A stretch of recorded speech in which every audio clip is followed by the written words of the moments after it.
آپ غور کریں، یہ بیچارہ زندگی بھر یہی تقریر کرتا رہتا ہے کہ انہیں تو دیوار کے پیچھے خبر نہیں، دیوار کے پیچھے خبر. او تیری 2 ٹانگ کا مرغا دیکھ رہا ہے، رات دن وہ دیکھ رہا ہے اور اذان پڑھ رہا ہے، اور اس وقت تو دعائیں قبول ہو رہی ہے. حیرت کی بات ہے کہ لوگ یہ حدیث نہیں پڑھتے.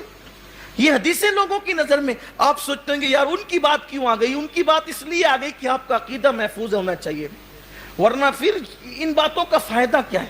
ہمارا مقصد ہے اللہ کے رسول صلی اللہ علیہ وسلم کی سچی وفا کے ساتھ جیو، اسی کا نام ایمان ہے. ورنہ اگر ان کے ساتھ وفا نہیں ہے تو پھر کوئی دعا بھی اثر والی نہیں ہے، پھر کوئی عبادت بھی اثر والی نہیں ہے. اصل مقصد دنیا میں آنے کا مصطفیٰ جان رحمت کے ساتھ وفا ہے. حضرت بیدم شوارسی رحمت اللہ علیہ کہتے ہیں کہ دنیا میں کیوں آئے؟ وہ کہتے ہیں عدم سے لائی ہے ہستی میں آرزو رسول، کہاں کہاں پھرتی ہے، کہاں کہاں لیے پھرتی ہے جستجو رسول.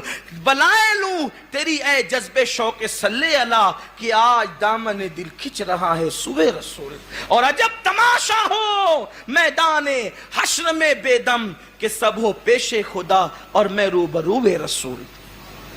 تو یاد رکھیے، جب مرغا اذان دے بارش ہو تب دعا کرو، مرغ اذان دے بھانگ دے تب بھی دعا کی قبولیت کا وقت ہے، اس وقت بھی دعا قبول ہوتی ہے. پھر اس کے بعد کبھی کبھی ایسا ہوتا ہے، آپ کو بس اب بات ختم کرتا ہوں، ٹائم ہو گیا ہے. کبھی کبھی ایسا ہوتا ہے کہ آپ کے دل میں بڑی رقت آتی ہے. کبھی دیکھنا ایسا اتفاق ہوتا ہے، دل زیادہ عبادت کو چاہتا ہے، دل کبھی رونے کو کرتا ہے، آنکھ میں آنسو آنے لگتے ہیں، یعنی دل نرم ہو جاتا ہے. تو حدیث پاک میں آتا ہے جس وقت دل نرم پڑ جائے اس وقت دعا کرنے کو غنیمت جانو، کہ اس وقت جو دعا کی جاتی وہ فوراً قبول ہوتی. آپ سے گزارش ہے، اور بھی عنوان بہت باقی ہے ابھی، لیکن اس عنوان کو ہم مزید آگے نہیں بڑھائیں گے کیونکہ ہمارا مقصد پورا ہو گیا. ترغیب دلانا تھا دعا کر، اور میں سمجھتا ہوں کہ اتنی چیز کافی ہے ایک مومن کے لیے کہ وہ دعا کرنے پر اس کو ابھارنے کے لیے کافی ہے. ہر وقت دعا کرتے رہو. مسافر کی دعا کبھی رد نہیں ہوتی، مسافر کی دعا کبھی رد نہیں ہوتی. اسی طرح بیمار کی دعا رد نہیں ہوتی. بیماروں سے دعا کراؤ، مسافروں سے دعا کراؤ، ماں باپ سے دعا کراؤ. فاروق اعظم مدینہ منورہ کے چھوٹے چھوٹے بچوں کو کہتے تھے میرے لیے دعا کر. اچھا آج ایک فیشن بن گیا ہے دعا میں یاد رکھنا. تو سامنے والا کہتا ہے انشاءاللہ، نہ وہ کبھی اپنے لیے کرتا ہے نہ اس کے لیے کرتا ہے، اللہ ماشاءاللہ، ہے نا؟ یہی ہوتا ہے. ایسا نہیں، جب بھی آپ سے کوئی دعا کی گزارش کرے آپ فوراً وہی اس کے لیے دعا. اور دعا کرنے کا طریقہ بتا دیتا ہوں، ہوشیاری کرو تھوڑا سا کہ جب دعا کرو تو اپنے آپ کو شامل کر لیا کرو. کیسے؟ اللہ آپ کی میری ہر مراد پوری فرمائے، اللہ میری آپ کی ہم سب کی مرادیں پوری فرمائے. تو اس کے لیے بھی دعا ہوگی، اپنا بھی کام ہو گیا. تو اس کے صدقے میں اپنی بگڑی بن گئی. انشاءاللہ کہہ کے انشاءاللہ کہو، انشاءاللہ کہہ کے پھر آگے کے لیے مت ٹاؤ، وہی دعا کر دو، فوراً دعا کر دو. اور یار دعا کرنے سے بگڑتا کیا ہے؟ اگر کسی کا کام بنتا ہے اپنے زبان ہلانے سے اور بالکل دعا قبول ہونی. اور ایک بات یہ تنبیہ کے طور پہ یاد رکھنا، جب دعا کا اثر قبول ظاہر ہو نا کہ دعا قبول ہو جائے، جب دعا قبول ہو جائے تو جب کوئی کہتا ہے نا ماشاءاللہ آپ کی دعا سے بیٹا ہو گیا تو آدمی اندر پھولتا ہے، دیکھا میری دعا سے ہو گیا. نہیں، یہ مشرکوں کی علامت ہے، یہ مشرکوں کی علامت. اللہ قرآن میں کہتا ہے جب ان پہ مصیبت آتی ہے تو دعا کرتے ہیں، اور جب دعا قبول ہو جاتی ہے تو اس کو اپنی ہوشیاری سمجھتے ہیں، اس کو اپنا عمل سمجھتے ہیں. بلکہ جب دعا قبول ہو جائے تو یہ کہو کہ میں تو اس قابل نہ تھا، کریم نے کرم کیا کہ اس نے قبول کر لی، اس نے کوئی اس کا کرم ہے، اس نے قبول کر لیا. اپنا عمل مت سمجھو، اپنی ہوشیاری مت سمجھو، اپنا تقوی مت سمجھو، اپنی پرہیزگاری مت سمجھو، اس کا کرم. ارے وہ رد کرنے پر آئے تو بڑے بڑے متقیوں کی رد کر دے، اور اگر وہ قبول کرنے پر آئے تو پھر فرعون کی بھی قبول کر رہا ہے نا؟ آپ نے بھی سنا فرعون کی بھی سن رہا ہے وہ. اس لیے یاد رکھنا دعا کی قبولیت کو اپنا عمل مت سمجھنا، اپنی ہوشیاری مت سمجھنا، اپنا تقوی مت سمجھنا، اس کا کرم اور خالص اس کا کرم. یہاں تو حالت یہ ہے کہ کہ اگر دعاؤں سے بچے بھی پیدا ہو جائیں تو بھی مائک پہ کھڑا کرتے ہیں کہ ذرا بتاؤ کہ کتنے بچے ہماری دعا سے پیدا ہوئے، کتنوں کو رشتہ ہماری دعا سے ملا. یہ انسان کہتا ہے آپ کو کیا حق ہے؟ یہ کیوں نہیں کہتے کہ اس نے کرم کیا ہے تو بگڑی بنی ہے؟ اگر وہ کرم نہ کرتا تو کوئی اس پہ جبر تھا؟ اس لیے خبردار خبردار. اور پھر دعائیں کراتے رہو. فاروق اعظم چھوٹے چھوٹے بچوں سے دعا کر، بوڑھی عورتوں سے دعا کراؤ، بوڑھوں سے دعا لو، اس لیے کہ جو کام ہزاروں سال کی محنتوں سے نہیں ہوتا وہ کام دعاؤں کی برکت سے ہو جاتا. کثرت سے دعا کرو، کثرت سے دعائیں لو، اور حتی الامکان بد دعا لینے سے بچو، اس لیے کہ دعائیں بھی قبول ہے، بد دعائیں بھی قبول ہے. یاد رکھنا زندگی میں ہمیشہ دعا لینے کا